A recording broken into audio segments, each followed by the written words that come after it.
Discriminación en las escuelas. ¿Hay aún discriminación en nuestras escuelas? Lamentablemente, sí. Partamos de las frases del gran Jorge Basadre Groman. En nuestro país existen dos grandes problemas: los abismos sociales y el estado empírico. ¿Y qué tiene que ver con las escuelas? Pues bastante. Lamentablemente los abismos sociales siguen siendo un gran factor que fomenta la discriminación, y sobre todo en nuestras escuelas. ¿Y qué tipo de discriminación existen actualmente? En primer lugar, tenemos al tipo de discriminación por origen, entre comillas, raza y etnia.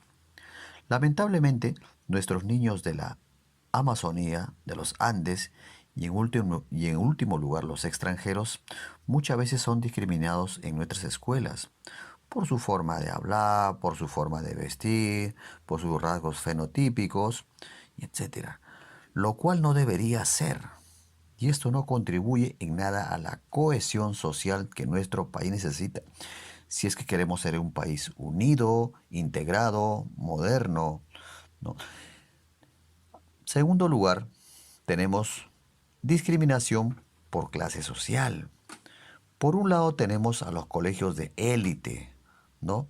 Donde poseen una buena infraestructura, buena capacitación de los maestros, ¿no? Mejores condiciones económicas, ¿correcto? Y por otro lado tenemos a los colegios urbanos marginales, llamados Colegios de los Conos de Lima, lamentablemente donde muchas veces las condiciones laborales del docente, la infraestructura es de muy mala calidad, lo cual no contribuye en nada a una buena educación, ¿no?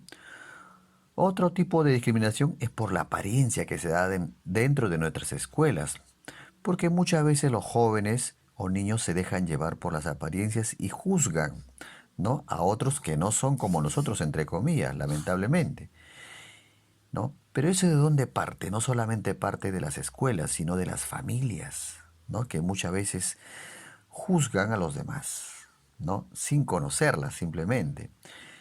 Otro tipo de discriminación es por la religión, que muchas veces las religiones por su carácter dogmático, excluyente, excluyen a otras personas que no son del mismo tipo de religión o que no profesan esa religión, ¿no?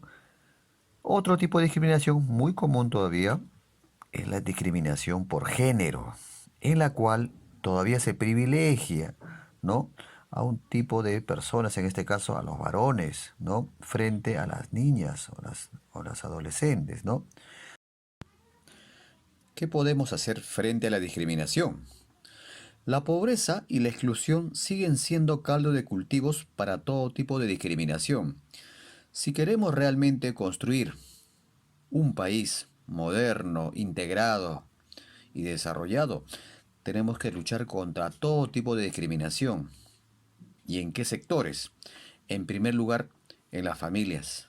Porque las familias muchas veces son reproductoras de discriminación, de todo ámbito, ¿no? ¿Por qué? Porque nuestros padres y antepasados lamentablemente tuvieron una educación muy tradicional, muy elitista y excluyente.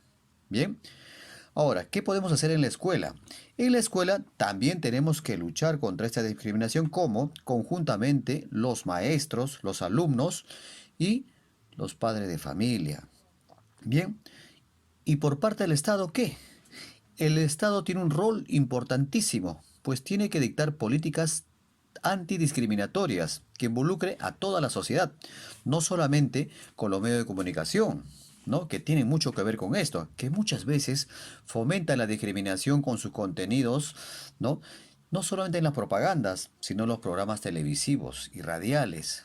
Bien, ahora, ¿en qué situación se encuentran nuestros maestros? Si están capacitados o no realmente para luchar contra la discriminación. Ese es otro tema muy importante, que muchas veces no son capacitados, no tienen las herramientas adecuadas ni los canales adecuados para poder transformar esta educación que todos queremos, lamentablemente.